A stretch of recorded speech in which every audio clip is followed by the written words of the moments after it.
Bonjour bien-aimés, je vous invite à ce que nous puissions méditer ensemble le psaume 84 dans la version du Semeur, le psaume 84 dans la version du Semeur qui dit au chef de chœur, un psaume des Kohérites à chanter avec accompagnement de la harpe de Gath. Oh, comme tes demeures sont désirables, Seigneur, Seigneur des armées célestes. Je languis et je soupire, Éternel, après tes parvis. Mon être entier crie sa joie vers le Dieu vivant. Le moineau découvre un gîte, l'hirondelle trouve un nid où déposer ses petits. Près des autels, l'Éternel, Seigneur des armées célestes, mon roi et mon Dieu.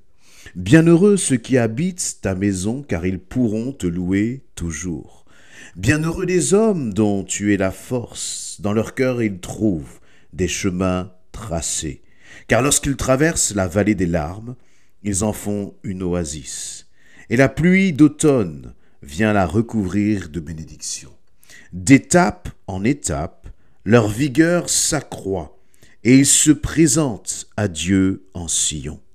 Éternel, ô Dieu des armées célestes, entends ma prière. Veuille m'écouter, ô Dieu de Jacob. Toi, ô Dieu, qui est notre bouclier, veuille regarder l'homme qui a reçu de ta part l'onction d'huile et lui faire bon accueil.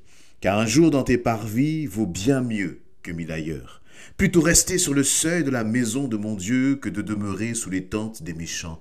Car l'Éternel Dieu est pour nous comme un soleil. Il est comme un bouclier. L'Éternel accorde bienveillance et gloire. Il ne refuse aucun bien à ceux qui cheminent dans l'intégrité. Éternel, Seigneur des armées célestes, bienheureux est l'homme qui met sa confiance en toi. Amen. Dans ce passage, dans ce chapitre, dans ce psaume 84, qui est vraiment un chant, puisqu'il nous dit au chef du chœur, ceci doit être chanté avec la harpe de Gath. Donc on peut imaginer dans quel contexte, voyez toute la dimension musicale qu'il pouvait y avoir derrière ce psaume, comme chacun des psaumes, puisque les psaumes sont des chants qui étaient entonnés par le peuple d'Israël en l'honneur de l'Éternel. Et là, dans ce verset 7, il nous est dit « Bienheureux les hommes dont tu es la force, dans leur cœur ils trouvent des chemins tracés. » Ça, c'était le verset 6. Verset 7, « Car lorsqu'ils traversent la vallée des larmes, ils en font une oasis. » Ce psaume s'adresse donc non pas à des gens qui sont tout le temps heureux, parce qu'au final cela n'existe pas, mais à des hommes, des femmes comme toi, comme moi, qui passons parfois par des moments de larmes. Et là, il nous est parlé de la vallée des larmes. Et te trouves-tu dans la vallée des larmes en ce moment? As-tu parfois traversé des journées où tu te dis, mais il y a tellement d'enchaînements, de circonstances difficiles, et on voit même des attaques, et on se dit, mais ce n'est pas possible, quand est-ce que cette journée va se terminer?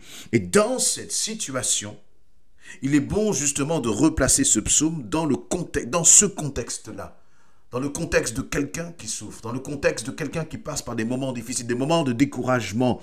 Et cette personne, se rend en évidence. Elle est là comme en train de parler à son âme, jusqu'à dire « Car un jour dans tes parvis vaut bien mieux que 1000 ailleurs. » Un jour dans tes parvis éternels vaut bien mieux que 1000 ailleurs. Et ça, c'est ce qui nous est dit au verset 11. Mais si je reviens sur les versets précédents, eh bien on voit que ce chant nous invite à aspirer à la présence de l'Éternel. Mais parfois, lorsque nous souffrons, parfois, lorsque nous passons par des moments difficiles, nous sommes tellement découragés que, cette souffrance aurait tendance à nous éloigner de la présence de l'Éternel, alors que ce psaume nous rappelle qu'au contraire, c'est surtout dans ces moments-là que nous devons aller nous cacher dans sa présence. Il va dire au verset 5, « Bienheureux ceux qui habitent ta maison, car ils pourront te louer toujours. » Du temps de l'Ancienne Alliance, on aurait pu se dire que la maison de l'Éternel, c'était le temple de Jérusalem. Mais maintenant, aujourd'hui, dans notre quotidien, Où est ta maison de l'Éternel? Est-ce que tu as une sorte de chambre d'intimité avec laquelle tu peux passer du temps avec le Seigneur? Je ne parle pas là d'une chambre, d'un endroit physique. Bien sûr, ça peut être bien. Mais je suis en train de parler là d'un temps de relation que nous sommes capables d'établir chaque instant, chaque moment avec notre Seigneur. Et si le psaume 84, au temps de l'Ancienne Alliance, était d'une vérité, il est encore plus puissant. Il doit résonner encore avec plus de puissance dans nos cœurs maintenant, aujourd'hui, parce que nous n'avons pas besoin d'aller sur une montagne maintenant. Nous n'avons pas besoin d'aller dans un temple précis pour être dans la présence de l'Éternel, pour habiter dans la maison de l'Éternel. Aujourd'hui, là où tu te trouves, dans ce que tu traverses, dans cette vallée des larmes, tu peux entrer pleinement dans la présence de l'Éternel. Et même, il va dire... Cette parole puissante, cette parole de miracle, cette parole du Dieu de la résurrection, car lorsqu'ils traversent dans le verset 7 la vallée des larmes, ils en font une oasis. Réfléchissons encore une fois à ces versets 6 et 7. Il dit « Bienheureux les hommes dont tu es la force ». Et si je saute au verset 7, car lorsqu'ils traversent la vallée des larmes, ils en font une oasis. Et la pluie d'automne vient la recouvrir de bénédictions. Et j'insiste sur le fait que ces hommes-là qui traversent la vallée des larmes, ce sont des hommes, des femmes bienheureux. Pourtant, ils traversent la vallée des larmes, oui, mais ce qu'il y a, c'est qu'ils ont le pouvoir de transformer cette vallée des larmes en oasis. Quelle est ta vallée des larmes? C'est peut-être dans le domaine sentimental, dans le domaine professionnel, dans ta vie de couple, peut-être avec tes enfants, peut-être même dans ta vie d'église, tu traverses une vallée des larmes. Et tu as l'impression d'être seul, d'être abandonné, que cette vallée des larmes même va t'exterminer. Mais la réalité, c'est que Dieu t'a donné le pouvoir de transformer cette vallée des larmes en une oasis.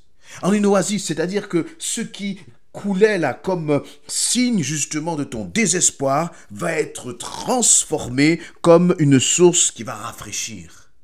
Parce que Dieu est capable de transformer la situation que tu es en train de traverser pour sa gloire. Il est capable de prendre ce qui était mort pour en faire quelque chose qui est vivant et à travers lequel toi-même tu vas pouvoir te réjouir. Et ce que j'aime dans ce verset 7, il dit « Ils en font une oasis ». C'est-à-dire que ces hommes qui sont donc ces hommes, ces femmes qui habitent la maison de l'Éternel, ils vont transformer la vallée des larmes en oasis. Ça dépend donc de toi et de moi. Parfois, nous ne réalisons pas que le Seigneur a mis en nous, justement, cette puissance de transformer les situations. Cette puissance de transformer les situations, c'est à travers la foi que tu places en l'Éternel. Crois que dans ta situation, Dieu est capable de faire des grandes choses. Et si tu crois cela, eh bien, ta vallée des larmes va se transformer en une oasis. Bienheureux ceux qui habitent ta maison. Où habites-tu actuellement? Où est-ce que tu mets tes pensées? En quoi est-ce que tu places ton assurance et ta confiance? Est-ce que tu te laisses déborder par les situations? Est-ce que tu te laisses déborder parce que tu es en train de traverser? Alors, si c'est ton cas, je t'encourage à te ressaisir et à tourner tes yeux vers l'Éternel et à dire, Seigneur, je reviens dans ta présence parce que c'est là que je me sens bien. Et aucune situation, aucune souffrance, aucun manque, aucune pensée ne me fera croire que je ne peux pas revenir dans ta présence, ô Éternel. Et là, lorsque tu décides de revenir dans la présence de ton Seigneur, eh bien, le Seigneur t'accueille, les bras grands ouverts. Verset 8, il va dire, d'étape en étape, leur vigueur s'accroît. Et là aussi, on voit qu'il y a une progression. Bien sûr, tout ne va pas aller là comme d'un coup de baguette magique en un seul coup, mais il dit, d'étape en étape, ta vigueur, ta force, ton courage, ta paix, ta confiance va revenir si tu places justement ton espérance dans l'Éternel.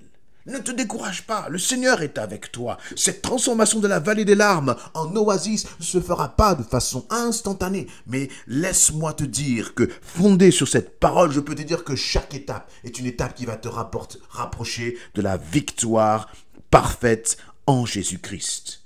Et ensuite, au verset 9, il va nous rappeler encore qui est l'Éternel. Il va dire, Éternel, ô Dieu des armées célestes, entends ma prière. Entends ma prière, Dieu des armées célestes. Est-ce que tu réalises à qui tu peux t'adresser lorsque justement les choses ne vont pas? Est-ce que tu réalises que le Dieu à qui tu parles est un Dieu grand et puissant? C'est le Dieu des armées et des armées célestes. Donc qui peut tenir devant lui? Quelle situation ne peut-il pas transformer pour toi? Mais la condition est toujours celle-ci. C'est que toi tu demeures dans la maison de l'Éternel. Tu demeures dans la présence de l'Éternel. Fais en sorte, veille, mon ami, mon frère, ma sœur, à ce que ta situation ne commence pas à éteindre ta relation avec le Seigneur. Et je terminerai avec ce verset 12. Car l'Éternel Dieu est pour nous comme un soleil. Il est comme un bouclier. Il accorde la bienveillance et gloire. Il ne refuse aucun bien à ceux qui cheminent dans l'intégrité. Donc, je crois que toi et moi, nous devons nous occuper de cheminer dans l'intégrité, de marcher sur le chemin de l'intégrité. Le chemin de l'intégrité, c'est Jésus-Christ. Nous devons rester attachés à Jésus-Christ, quoi qu'il en coûte, quelles que soient les situations. Et si nous faisons cela, alors nous vivrons la présence de l'Éternel comme un soleil, comme un bouclier, comme celui qui va nous accorder encore sa bienveillance. En lisant ce psaume et ces quelques partages, je me dis, mais Seigneur, en fait, il ne tient qu'à moi de vivre pleinement ta paix et ta joie, même dans cette vallée des larmes que parfois je traverse, que parfois toi aussi tu traverses. Alors ne nous laissons pas abattre, mais ressaisissons-nous, plaçons à nouveau notre confiance en l'Éternel, et j'allais dire d'une façon prophétique, commence déjà à visualiser non plus la vallée des larmes, mais l'oasis dans lequel le Seigneur va te placer, parce qu'il est ton Père. Parce qu'il t'aime et qu'il veut prendre soin de toi. Et c'est à travers justement cette oasis que Dieu manifestera sa gloire. Amen.